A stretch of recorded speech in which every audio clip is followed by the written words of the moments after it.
colgaba mote con el pensamiento. Yo me mordía la lengua en silencio, tú con lupa en mano buscando defectos.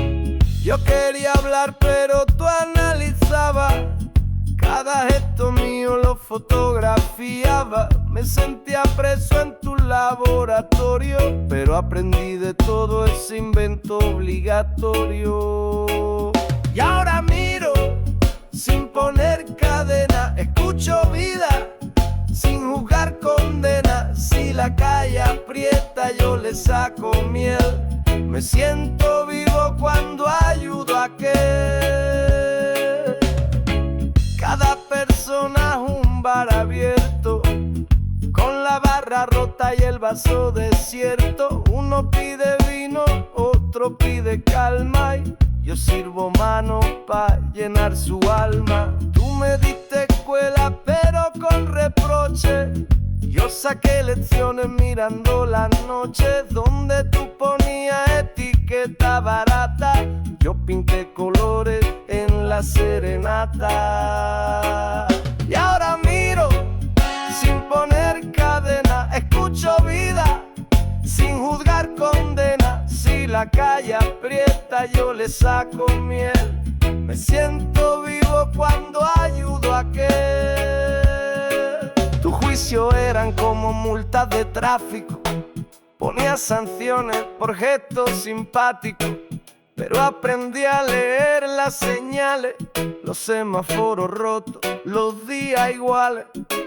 La gente camina con peso en la espalda, piden un abrazo aunque nunca lo digan.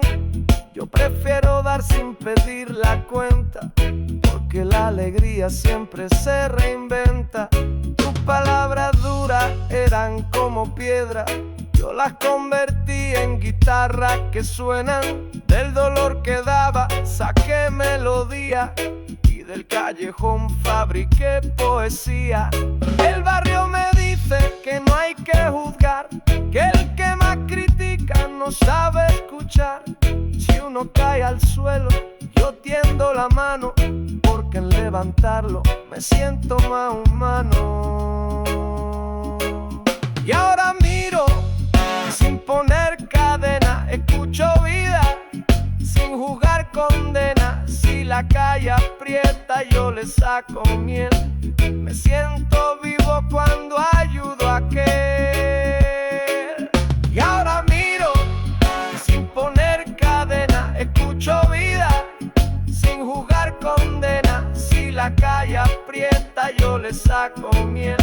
Me siento vivo cuando ayudo a aquel. Nunca comprendiste mi forma de andar, pero gracias a eso aprendí a mirar. Y aunque tu balanza siempre me pesó, yo canto sin juicio lo que el alma me dio.